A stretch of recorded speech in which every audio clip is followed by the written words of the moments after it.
Hey, everybody. It's Coach Judith. Here we are on Makeup or Breakup. This week's great session of how do you make up? How do you break up? But even better than that, Lou, we're going to talk about getting someone that you can break up with. Oh, I like it. Yeah. Takes two to break up usually. At least you have to have a dog or a person that you're, dumping. Hopefully not your dog. No, don't dump your dog. God, come on. I always say pets rule, okay? You meet somebody, they don't like your dog, they don't like your cat, it's never going to get better. It's like, you can give it a couple of weeks, but if they're dog haters or cat haters and you're a cat lover, it's going to be bad. Yeah, but what happens when they like the pet better than they like you? Yeah. Become attached to the pet. Don't make me laugh. That happens. I've often had people say to me, the thing that's going to be the hardest is the dog was my wife's to begin with. So I know I'm not going to be able to fight for the pet. Yep. And that's the part I'm going to miss the most. And honestly, people say that about stepkids too. I have a client right now up in Maine whose hardest difficulty in her current breakup is, and one of the reasons why she's been staying so long is she loves her bonus kids, as we like to call them, her step. Well, wait a second. Let me ask you this, because you bring up an interesting point now that I hadn't thought about. If you have a marriage, say a long-term marriage with stepkids, and you break up when they're young, I mean, how long-term that can be, but is there ever any visitation for stepkids? Is that nope. part of the package? No. No, really? No, it's negotiable, and certainly the best way to do it is, I always tell people, well, get on the good side of their ex. So they're stepkids. So there was an ex that he or she had kids with. Yeah. So, for example, this person in Maine has become friendly since the breakup, has had a few conversations, and actually reached out to the other ex saying, so the ex of your ex, become friendly with the ex of your ex. And basically said, I don't know if you've heard, but we've separated. I'd like to get back together. It's not looking great, but nonetheless, I really, really have enjoyed getting to know your kids in the last few years. And I know that they felt good about me and we had a great relationship. Hopefully you heard that on your end at your house. I know this sounds really weird, but I don't want to lose touch with them. I'd love to still see them if it's okay with you. Yeah. And the ex was fine with it. Really? Mm-hmm. Yeah. Because the thing is, people forget, I know this doesn't really talk about, I don't even know how I got into this, but this isn't talking about today's topic of dating, but it doesn't matter. I'd never thought about this whole thing. No, it's a thing, Lou, because there's no law that says that you get to see your stepkids after you break up. Wow. Nope. They're first and foremost, they're only parents that get any kind of legal rights are mom and dad origin family. Biological family, yeah. Oh. Now, that being said, I know several people, they're not my clients, but I know several people in my friends and family network who are grandparents, and they took their child, their irresponsible adult child, to court to get full or partial custody of their grandkids. Wow. And that happens. That's the thing. And like a lot of things in life, I mean, it's a terrible thing to say, but I'm just going to say it. It really comes down to money, fighting, endurance, and who you hired as your top gun. If you have a weak attorney, you will not get those grandkids. If you have a strong attorney that specializes in grandparents' rights, and especially if you're in a jurisdiction where there's an attorney that has a really good relationship with some of the family law judges in their district, that really plays out well. And so I have friends right now who have 3 kids from their adult son. Yeah, we're going to see more and more of that too as we go on. But all right, so we got off track here. How do we find someone to break up with? Yeah, so that was what I started with is, make up or break up. You have to find that wonderful gal or guy to hook up with and spend some time with, so that you can then actually have the experience and the enjoyment of a breakup, which I don't wish it on anybody, but at the same time, I don't know if you ever felt this way, but I wasn't very comfortable with it with my son, but I was appreciative of the fact that breakups at a young age can build some character and some some empowerment that they wouldn't normally have, sort of a resilience to like the ebb and flow of how relationships can go. Yeah, Did it's you ever have that? yeah, it's important. We've talked about this because you can get trapped in a relationship if you're not used to going through the cycle of having breakups and things like that. It's easy to get trapped in a relationship because that looming "what if I never find anybody else" thing is always there. Where if you've gone around the track a couple of times, you understand, well, there'll be somebody else on the other side, or you understand it better anyway. Mm-hmm. Yeah.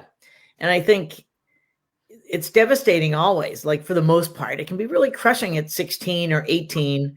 But if you've had that experience, and unfortunately in your future life, when you're in a more steady relationship, a more serious relationship, the vows of till death do us part, through sickness and through health. I mean, that's a great thing to make a vow, but as you know, things come up, and never say never, because right. The nicest people turn on people. The nicest people become an alcoholic. I mean, it's a terrible thing to say, but nobody foresees that, like, the really nice person that knows how to have one or two drinks and not get dumb or stupid. Yeah. You don't necessarily foresee any of those things. And so having that endurance and the ability, like for me, I feel like with my son, he's 29 and your kids are in their 20s. It's important to be able to say, to myself anyway, I know that if this child goes through a breakup, I'll be able to, and it's not a good thing to say, but I'm just going to say it. I have this feeling that even though as adults we're crushed by it, and we can even right, spiral out of control, at least I know I can come alongside my son, for example, and you may feel the same way if you think about this, and I'll be able to say, look, and not say, now, I went through divorce, so you should too. Absolutely. That's not what I would necessarily say. I would say, remember back when, right?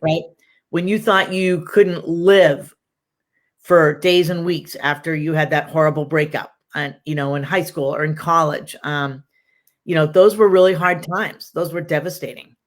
But again, one of the things that we're talking about today is breakups. First of all, making up is great if it's healthy, not if it's just temporary. Breakups are healthy because we're learning from them. Like, I don't know, did you ever feel like that with your kids? Not that you wanted them to have a breakup, but Well, I had already learned a lesson, and I think this is important. One of the ways to best survive relationship and breakups, and listen, it doesn't solve the hurt of a breakup, and we talk about it all the time. After a breakup, work on yourself, get yourself whole, go into a relationship when you're whole. If you go into the relationship when you're whole and it breaks up, it's a little bit easier to rebound from. And listen, the grief is there and it's going to be tough, and there are no easy ways out of it. But I always made a point with my kids to try to establish themselves and their own value and their ability to be with themselves, because half of the breakup problem is, half of the breakup grief is that I may never find somebody else again. And then the other half is, what am I going to do by myself? I'm nothing without that other person. And that's the feeling you have to avoid. That's not a feeling you need in your life. In fact, you're so much better off if you understand that you are somebody who's with somebody else. You're not somebody because you're in a relationship with somebody else. That's an important distinction. Something I tried to put into my kids from the beginning. Right. And I think it's important for kids, just like for us. And part of our situation was that we sort of got into a rut. We sort of forgot about working on ourselves. We focused on the marriage and then the kids. Yeah. We compromised a lot. One of the things that I tell people about is when I first was leading divorce care in like 2009, 2010, the support group that I run, there was a man in there who, during one of the early sessions, we talked about hope. So divorce care is all about getting some help, some healthy views on what not to do and what you should do during certain situations, especially with the emotional things, like what do you do with your kids? What do you do with your ex or soon to be ex? What do you say? What don't you say? And one of the things that we talked about was it's all about forcing yourself, because during the pain of a breakup, it's very hard to do this, but if you have an accountability partner, which is why I love my coaching, because this is what I do with my clients, forcing somebody to focus on that. You almost literally have to take 2 glasses. All right. And if this could be half full. Yep. But this could be full, but this could be half filled, and we could be half empty. It could be half full. It's important early on to remind ourselves if we're the ones going through the breakup, or remind the person if they're going through the breakup. The glass has 2 options. When you look at it, and it's a really good visual, Lou. Like, I've used this with clients because you can say these little euphemisms and they're like, oh God, blah, blah, blah, blah, blah. Right. But unless you show it, they don't get it. And so what I do is I take a glass and I drink it, which I'm not going to do right now because I don't feel like guzzling it, but I drink it to half. And I say, hey, look, my glass is full. I've got this great happy juice, this pink water. And life is good. I'm really excited about this. And they kind of look at me like, what the heck is she talking about? And I'm like, excuse me while I have a drink. And I guzzle it down to like half. And I'm like, whoa, look at that. I'm like, now what? And they're like, I don't know. You're going to like take another break and drink for 20 minutes? I'm like, no. What do you see? And they're like, Kool-Aid. I'm like, no. Describe what this is. It is what? And so they talk about it. And then I'm like, yeah. And describe describe to somebody who's not in the room. Oh, and Judith has this, this pink drink, and the glass is, tell them how much is in there. Yeah. And they never say it's filled up halfway with a drink. They always say it's a glass half empty, which is perfect. I'm like, ding. Yeah. I'm like, the client becomes my wingman. I'm like, oh my gosh, this is great. It's the perfect ultimate setup. And so I say to them, no, this is not a glass that has half a drink in it that has depleted itself. This is a glass that is half full. There's all this great stuff in here, pointing to like the bottom half. Right. And in about 5 minutes, I'm going to go take my pitcher and I'm going to pour some more stuff in. Now, what you don't know is that, and I show them, I take the lid off and I'm like, now look in there. And they're like, oh, geez, I'm like, yeah, that's a green drink. That's a green drink. It's not the same as this. Right. But I'm going to pour some of it in. And, for me, it's like lime juice and I just colored it green so it tastes good. So I pour it in and I'm like, I'm going to stir it up a little bit. So it's all one thing. It's all one glass. And I'm going to try it. And so I try it and I'm like, oh my God, this is like the best drink ever. And they're like, what? I'm like, yeah. Because before it was just raspberry, which is great. Yeah, it's fine. It was fine with half a glass. But now the next half is this delicious lime, and raspberry lime is one of my favorite combinations. I'm like, honestly, this is not just a glass that's full. It's full of actually energy because it's like, got good stuff in it. It's full of fruit. Right. And it's got all kinds of good things in it. And they're like, all right, so you're a weirdo. And I'm like, no. I'm like, no. I'm like, so then I always play with them and I'm like, get it? And they're like, no. And I'm like, this is you.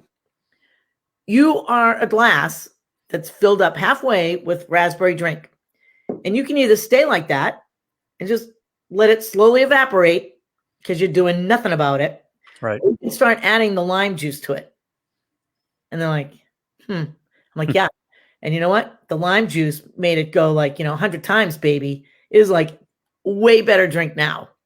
And 20 minutes ago, when I started this conversation, I actually hadn't tried the combination before. So I wasn't really sure, but I took a chance. Yeah. So, if I were to hand you that pitcher and you didn't know what was in it ahead of time, and I told you to add it to your glass, you wouldn't know, but it's fantastic. And you would be going, oh my gosh, this is great. I should have this more often. I'm like, yeah, that's your life. There's always new opportunities. There's always new things coming on the horizon. There are new things actually sitting beside you, waiting to happen that you're not even aware of yet because you've been focused this way with this one person. Yep. There's all these other flavors. And I don't mean like other people to date. I mean in life. There's a bicycle out there with your name on it. there's a bed and breakfast in Chicago with your name on it, that, the city you always wanted to go to. Right. There's all these different things. And I start to like really unpack it. And they're like, wow, like I never really thought of it that way. I'm like, yeah, we don't always want it to be near the end. We don't always want to be like this. Right. But there is almost always, and I shouldn't even say almost, there's always different things and opportunities out there that can refill your glass. And the only thing that's going to get there is you have to be determined to get better. So like you and I have talked about this before, I always say healing is a choice, and being open-minded for new experiences. And I'm not just talking about new relationships, because at the beginning, that isn't what I'm talking about. This is a time for some sit back, some self-reflection. We're going to do some different, writing exercises and discussions and activities, things that I've created for my clients that allow you to look at, what you had in your suitcase, and you're going to unpack it. We're going to look at it, and then you can move on, because you're going to leave that suitcase over there, and you're going to take a new suitcase, kind of like a new glass that you're going to fill up. Right. And then I give them examples, because Lou, the worst thing to say to someone is like, oh, you can do better. Or, yeah, but she was a drug addict. Or, well, he did have a bad speeding record, and he, had $1,000 in tickets in 1 week. No, I'm not going to do that. We're going to talk about the positive things. And the main thing is to take them back to like other relationships that they had. So most people had some kind of a relationship, even if it was like a really good friendship. Maybe they never really dated till they met their current spouse.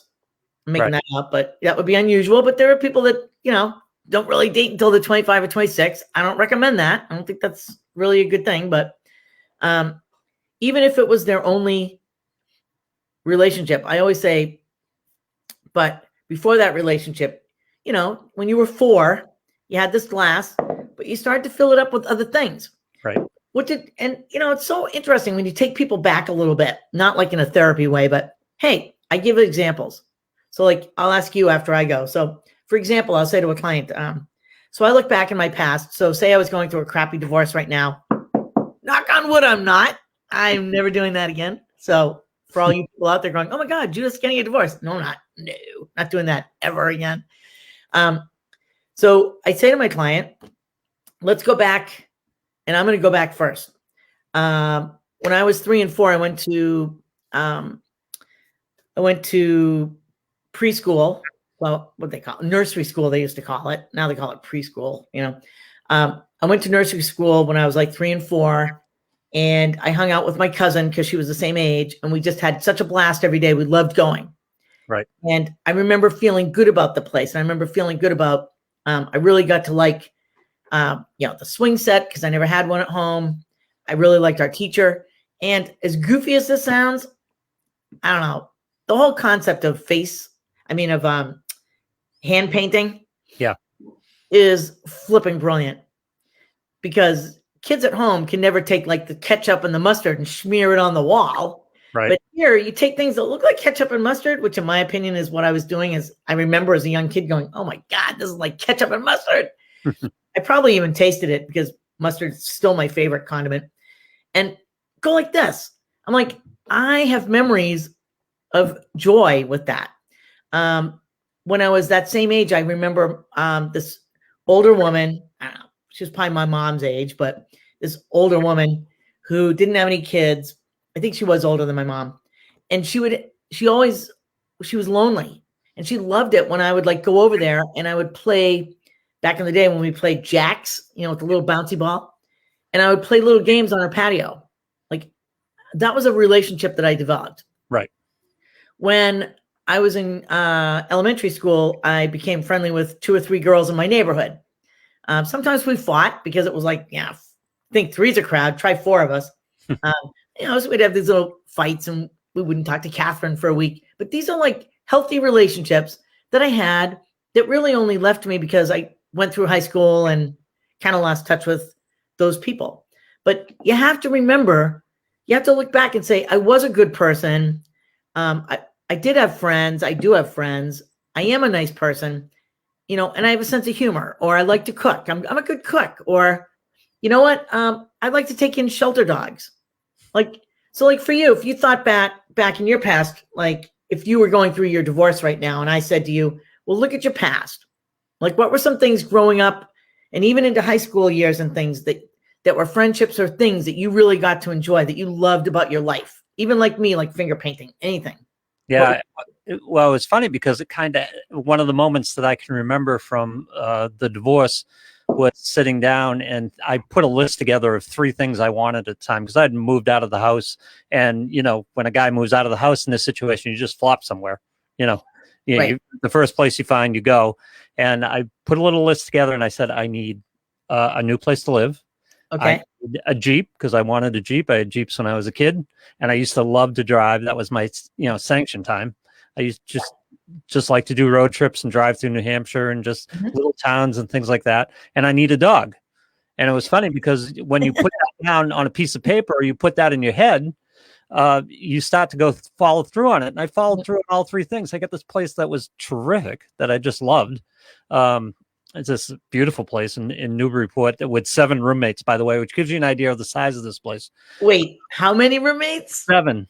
It was, but it was a good experience because most people would be like, I don't even want a roommate, right? It was, this place was huge. It was a house built in Newburyport by the Bartlett family that basically founded New Hampshire. In fact, Joshua Bartlett. Was it Joshua Bartlett? Yeah, who was a signer of the Declaration. Josiah Bartlett, who's a signer of the Declaration of Independence, lived there at one time. Cool. Parents, yeah. And we called it the estate, and it was this huge place with this enormous kitchen.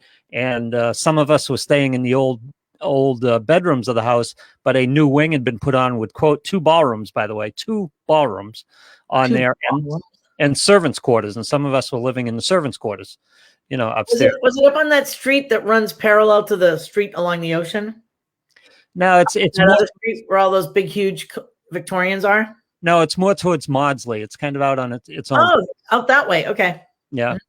And in fact, Moseley Woods, which is a park in Newburyport, used to be the entrance to this estate before they built Route 95, and it was cut off from their estate when 95 came through, so they donated it to the town anyway. But I found this beautiful place with an adventure and with I felt I needed some socialization. So I was in, and for a long time with that group, it was very good. I mean, it, like all roommate situations, it blew up in the end. But for a long time, it was very, very good. And I had the Jeep and I was just driving around and doing that thing and getting back into the things that I loved, where I started feeling okay, going on a little trip for myself, going to eat by myself, just spending time by myself, because that's what when I first got my license, I loved to drive. License was freedom for me. It was just like I was out in the car all the time, just driving all over New England, just trying to find some adventure. So I reconnected with all those things and, just building myself back up again, because as you get older and you find the person that you're eventually going to marry, you put yourself into the relationship. And then when you get married, you put yourself into the marriage, you have kids, you put yourself into being a parent. And if you're not careful, very soon, there's no you left and you have to reestablish that you. Right. It's like, wait a minute, I never get to just take a walk by myself and just walk through wherever makes you happy. Right. Or, it's not even necessarily by yourself, but for example, I gave up, for a long time, I gave up baseball, which is something I loved as a kid. And I was just too busy being the boyfriend, being the husband, being the parent. I just wasn't into it. And then finally got back into it and turned it into a profession, actually. And, it just went that way, but just reconnecting with things that were me, that I enjoyed, and getting joy out of things that weren't dependent on being part of a relationship. This is what we learn, the skill to be ourselves. Right. Instead of being someone in a relationship, we are the relationship. That's what we become. And that's a dangerous place to be, especially when you break up. Well, and the other thing that's interesting is you glossed over it quickly, but you said, after, as the separation was occurring, you landed, as a lot of people do, you landed like you were like couch surfing probably for a little bit. Well, no, I just found went to the classifieds, found a place that I thought I could afford, and just dumped there. And what happens is but you forced yourself to do it as an adult. You said, this is what I need to do. Yes. So I was in there, but the problem with that first place, it's kind of like a rebound relationship. That first place kind of, Yeah. you're swimming in the breakup at that Right. point.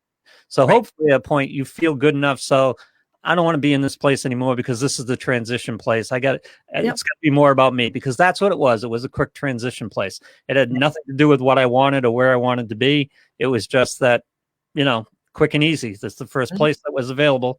And, I landed there. Right. And like you said, it worked for quite a while until it sort of gets to a point where like different roommates are getting on each other's nerves or whatever happens, which, the first place I was by myself, but that when I moved to that other place and I took, it's funny, you talk about going back to things you love. Ever since I was a kid, I mean, I grew up in Haverhill. Ever since I was a kid, I loved Newburyport, just loved it. Was always there, was always on Plum Island, was always downtown Newburyport. And so when I put the list together, find a place, I'm looking in Newburyport first. I've always wanted to live in Newburyport, ended up there. And it was, again, just taking care of myself and building myself and going back to the things that I like so I could stand on my own. Right. And what I sometimes see, though, is, so what I love about your story is it's the opposite of what I see from time to time, which is people that are so afraid to be on their own that they land on someone's couch and they stay there. Yeah. And I get it. Money is tight and things like that. But at least if money's tight, find a roommate situation where you could be one of 3 or 4 people. And you can grow from that. And it's also in some respects, there's a healthy aspect to that because we tend to like ruminate in our thoughts when we're by ourselves. Yeah. And so sometimes going from a marital home with a couple of kids to a studio apartment, in a basement somewhere, which is usually all people think they can afford, you're better off in a place that, like you described, that's bigger with multiple rooms.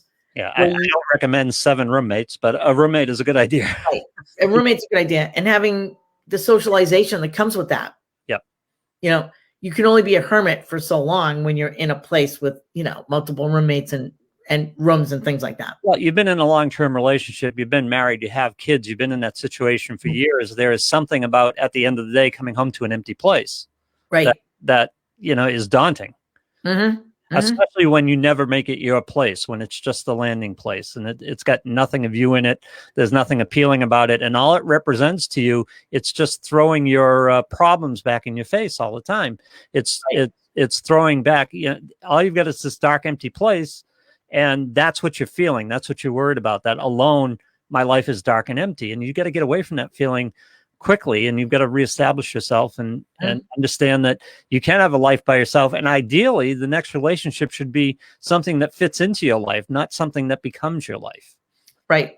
Right. And that's why we always say you're ready to date when. Well, listen, if you can't go out to dinner alone, you're not ready to date. So you're ready to date when you don't need somebody. Right. Exactly. Which is what you described. And how many times do you hear that you find that person when you stop looking? And right. That's basically that principle in play. When you take a pause from looking, like if you're desperately searching around, either you're going to repeat your past mistakes and keep dating the same person over and over again and keep running into the same problem over and over again, or you're going to chase everybody away because you're desperate about it. And the people out there that you're looking to date are pretty much okay on their own, especially once you get to a certain age. My age a few years ago when I was dating, it's like if a woman's age appropriate for me and she's single, she's established her own life. She's got her own thing. She's looking for someone that she can be a partner with as opposed to just giving up her life to the relationship. That's what she's looking for. Right. And that's why what I'm saying is take the time to heal and also to get to know the things that you want to put into this glass, which, by the way, are not another man or woman. Right. You have to. Because the thing is, here's the thing, we're going to talk about dating in a second.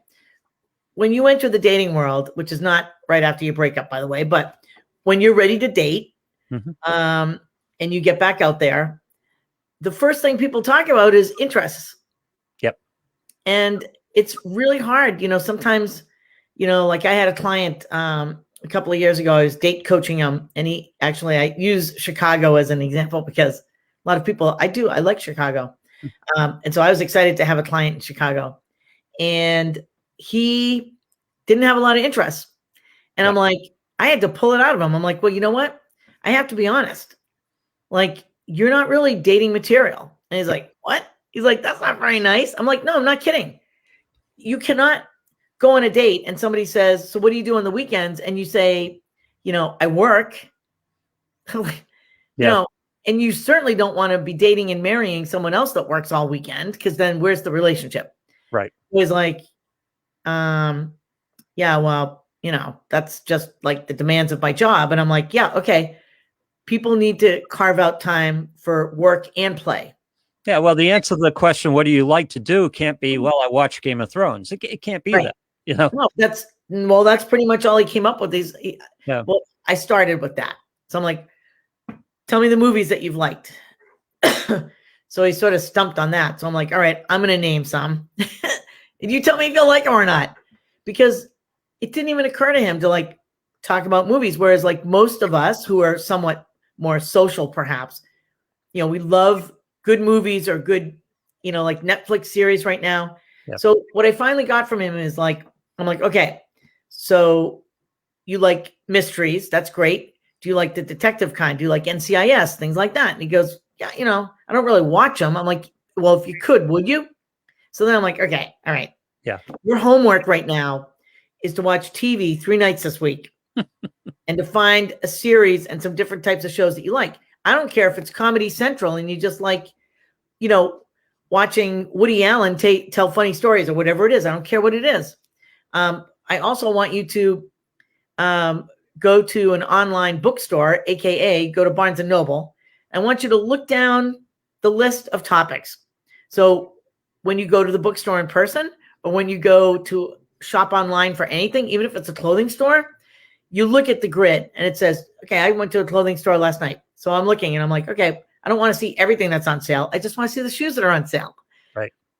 You're going to do the same thing when you go to Barnes & Noble. You're going to look and you say, you're going to write down 3 or 4 things that looked interesting. And I want you to click out and find some books. And I want you to get one book out of at least 3 sections. And he's like, well, I don't have time to read. I'm like, well, you're going to make time to read, because no one wants to be with a person that cannot name one book that they enjoy, that they can't name one movie that they like, and they can't name a TV series. I don't care if it's Leave It to Beaver. Like, I used to love watching the Brady Bunch. That's a great topic for my age to talk to somebody about. And they'll be like, oh, really? I used to like Mr. Ed, Yeah. We usually get into these topics of, they don't make TV like that anymore. But you need some activities too, and it doesn't need to be extensive. In other words, listen, I'm a bit of a foodie. I like hitting restaurants. I just that's a great interest. Yeah, one-off restaurants. I hate we had this discussion with my girlfriend yesterday. We ended up at a chain because half the places were closed. I said, I don't do chains. It's like, I like the one-off restaurants. I like the interesting thing. I like to go for drives. That's what I like to do. I like to go explore. Or I've got a house on the beach, so I like hanging out there. Right. You've got to have some interests, Mm-hmm. Right. And they don't have to be, it doesn't have to be extensive. You don't have to be, a Nobel laureate or in anything, or, you don't have to go ballroom dancing or anything like that. But see, the answer, when you asked him what he liked, there was no answer because there was no him there. Right. There was no him. Right. Mm-hmm. He had no answer because he doesn't exist, to a large extent. So then I walk him down a list of things, right? And I can do it off the top of my head. I don't even have to write them down. I mean, I start thinking of things. I'm like you said, I'm like, okay, so as a teenager or in college, what kind of music did you like? Mm-hmm. Because if you're not listening to a jazz station right now anymore, or you're not listening to like, I used to like Car Talk, that Click and Clack or whatever it was. I used to love that. Yes. And I don't even know how to fix a car, but I just freaking loved the way they described their customers and what they were trying to do with the thing that went. Yeah.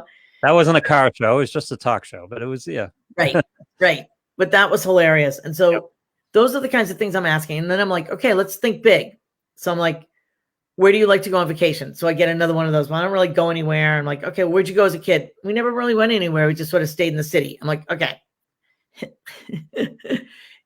If you could go somewhere, where would you like to go on vacation? Yes. If you could go somewhere in the United States. Meanwhile, I'm thinking, and I know we can afford it. So I'm like, if you could go somewhere in the United States, where do you think would be a cool place? Would it be Miami because of the beach and it's just got an exciting life, nightlife, and You walk out your door of your hotel and you're right there, like it's all right there, good food. Would you rather go to Utah? Would you like to go skiing? Would you like to go, like a river runs through it? Would you like to go to Utah and go fly fishing? Yeah. I've never done that. I'm like, that's not the question. What kinds of things am I listing that you would actually think would be kind of fun? Do you like to cook? Do you have an interest in wine? Yeah. I mean, I'm telling you, I had to like drag these things out of him because without any of that, not only would I not be able to help him find dates, but I couldn't create a profile. All right. What was his relationship history before he came to you? Short term, nothing really serious. So never been married.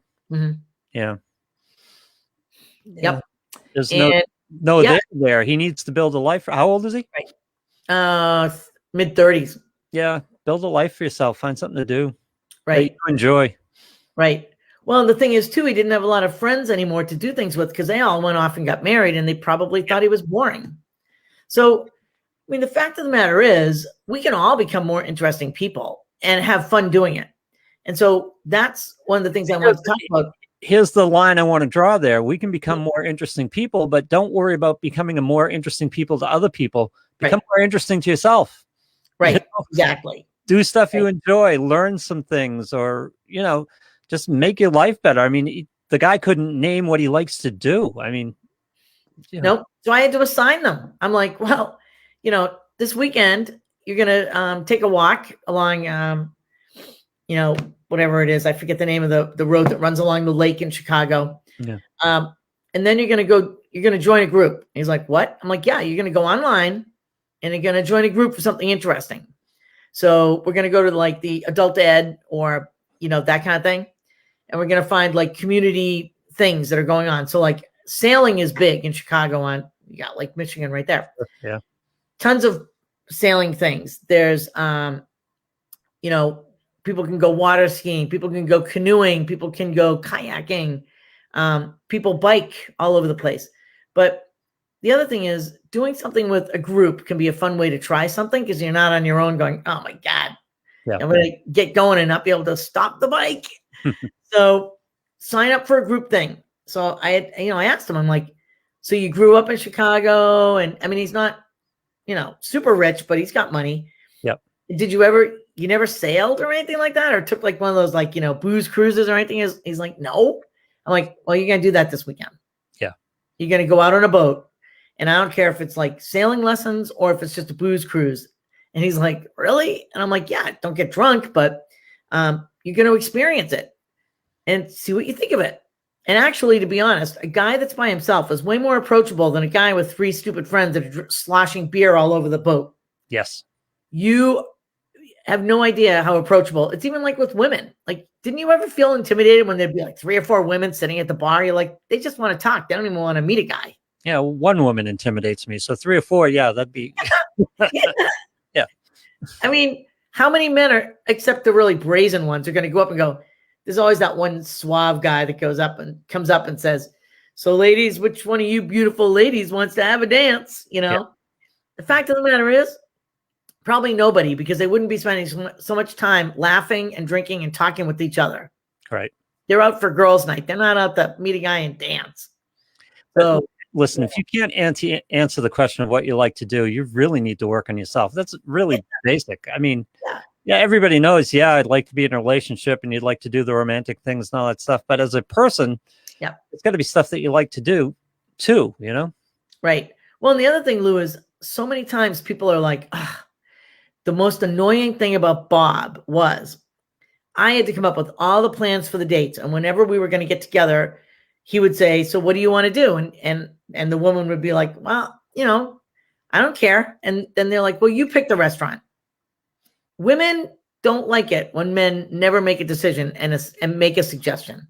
Okay, but I'm going to fight back on that because women never like the suggestion that men make either. Really? They may want the effort. They want the date. They may want the person to make the decision, but they never like the decision. Never, never, ever, ever. Blowing me here, man. You just male female thing right there. Yeah, my whole topic. I've never heard anybody say that before. Yeah. Well, yeah, I think most men will tell you that. It's like, yeah, Oh, sure, I got places I like to go, but you're not gonna like it. That type of thing. that is a riot. Yeah. That is a riot. So like it would be more typical than atypical for you to say, hey, I know this great dive bar and they have the best tacos you've ever had in your life. And most women are going to go, not feeling that one too much. Right. And see, there are basic differences between men and women. And when you knock the ball in the man's court and say, what do you like? Where would you like to eat? You know, a guy's going to go. It's like, oh no. The Goat in New Hampshire just came up to me right there, or a barbecue joint, or, you know, some Mexican joint, you know, or something. You know, guys aren't into, you know, linens and, you know, fancy restaurants. They like good food and they like a good fun atmosphere. And, Right. you know, for the most part, I mean, we like good restaurants, don't get me wrong, but we're just as happy in a Mexican place or a barbecue joint. And, you know, we know that's not what women are looking for, you know? Or you'll say, hey, how about Saturday night at the Capitol Grill? And she's thinking, whoa, that's like way too much too quickly. Whereas you'd be thinking, I just know there's great food there. And most women are going to like that kind of thing. So like that, you know, but you're right. Like I could see like. But a guy, see, early in a relationship, though, early in dating, it's important to make that decision and go, because it really doesn't matter if the woman likes it or not. She's going to appreciate the fact that you planned it out. Right. That's what I'm saying. That's a big part of it is. And if you're skillful about it, you come up with the idea and you present it, but you can say, listen, if that's a problem for you in some way, if you have a suggestion of your own, maybe we could try that out. Right. But this was my plan for it. Well, don't forget, I'm going to be presumptuous here because I just feel like using that word today. Let us presume that this is someone that you know a little bit, or you've had some phone calls with, or some emails back and forth. So when we're talking about the first couple of dates, hence my discussion about this guy in Chicago, it's important that you've looked at their profile, and while you're in the chat, you're getting to know them. So like, say you finally get on the phone and you have like, you know, a conversation before you ask them out. You're going to be asking them things like, so, you know what? So let's just talk about restaurants and things. Cause on your profile, you said you like just about everything, but Right. Usually people don't really like everything. Is your favorite thing sushi? Cause I love sushi. Yeah. You know, do you like Mexican, you know, which Mexican restaurants, like, you know, that kind of thing. So part of your get to knowing each other in the emails and the phone call before you have your date would help a guy to figure out what to plan or what to do. And the nice in for that, you're having the conversation. Listen, if we have a date in your town, I don't know your restaurants really well. What do you like? What are the places that you like?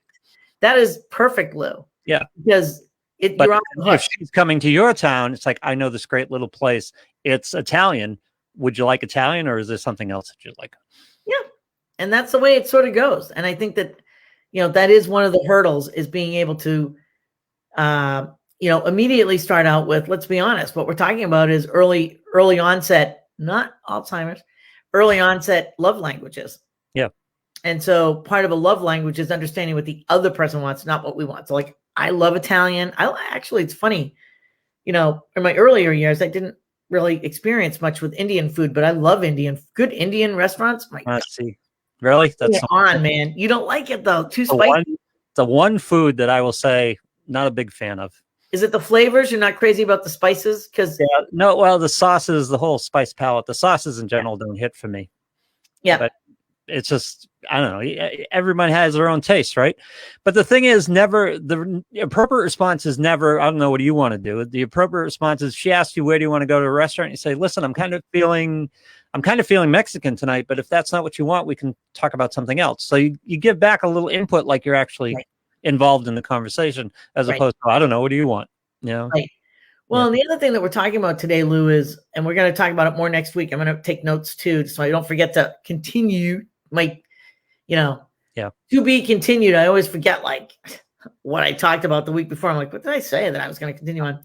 What we're really talking about is when we're out dating and we're looking for, you know, someone to couple with, to have a relationship with. It's about having interests and trying new things, both what they like and also figuring out what you might like. Yeah. But it's having fun. And that's the focus I'm going to have next week. Is the main reason that I get my clients out there dating, and it's a numbers game. So it's a lot of dating. It's a lot of emails.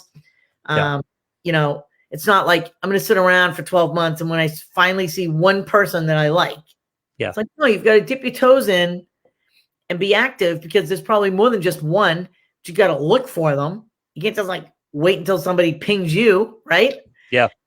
So, but it's all about having fun. And people tend to forget the fun part, man. They get really tense, they get nervous. You know, I have clients right now that are just like, I don't think this online thing is for me. I don't think I can do it. I'm like, it's only been a month. It's only been 2 months. It's like, this takes time. Yep. Like, you don't just like, it's kind of like riding a bike. It was a thing for me. It's like, early on when I was dating, it was like, because I haven't gone through the cycle of breakups so many times. So I was always thinking to myself, what if I don't like her? Then I've got to quote unquote break up with her. Or what if she doesn't like me and we got to go through that whole thing? And you're just worried about that because first of all, you're pretty torn up from the relationship that you had before.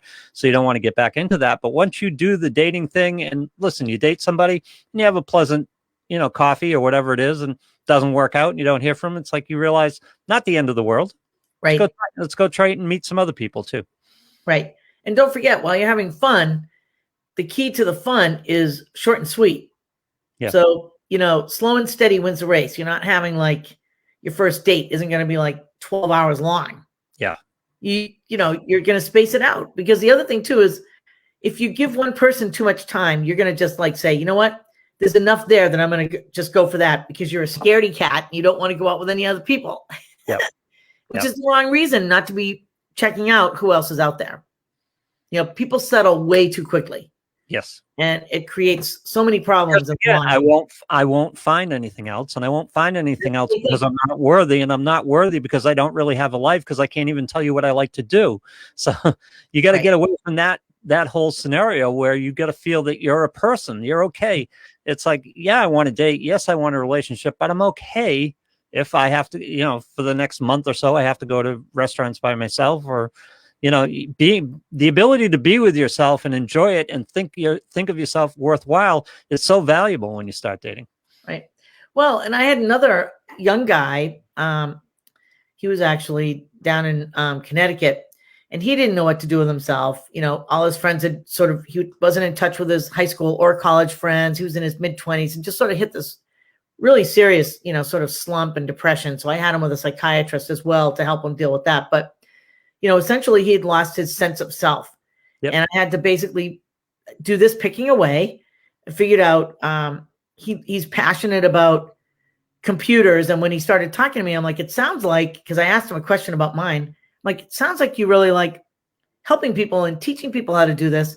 Why don't you volunteer your time at a senior center? Because they're like, people like my mom are always signing up for those classes of like how to do email and how to Google somebody, which is what my mom says.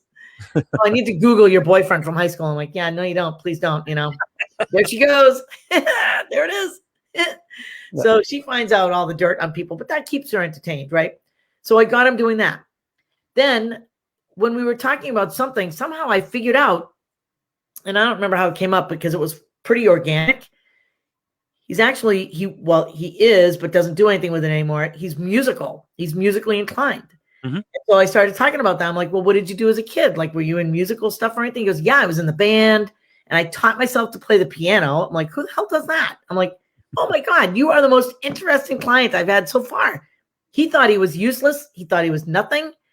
He forgot that he had done that. He goes, well, it's really no big deal. I'm like, no, you're so smart that you taught yourself to play piano in like several months.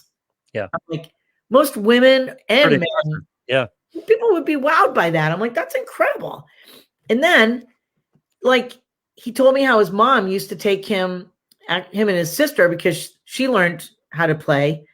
The mom would take them to senior centers to play for the older people. And I'm like, you have so many fun things that you can start doing again in your life. And I'm going to make you do it, because before you even do the dating part, we're just going to work on you, because I'm a life coach. I'm going to have certified with 2 life coaching certifications. And that's like a foundational thing that I do, is helping people with their life in general. I just happened to step it up a little bit into the area of relationships, but it was really fun to watch him. It was really fun. And then I plugged him into a jazz group, you know, a couple of towns away from him. I mean, I searched for it. I'm like finding things for him. I'm not just going to leave him on his own and say, go look for it, because he's also depressed. But these are the things that we're going to talk about. We're going to continue talking about dating next week. Yep. And we're going to talk about the dating apps, and we're going to show some pictures, good and bad, pictures you shouldn't put up.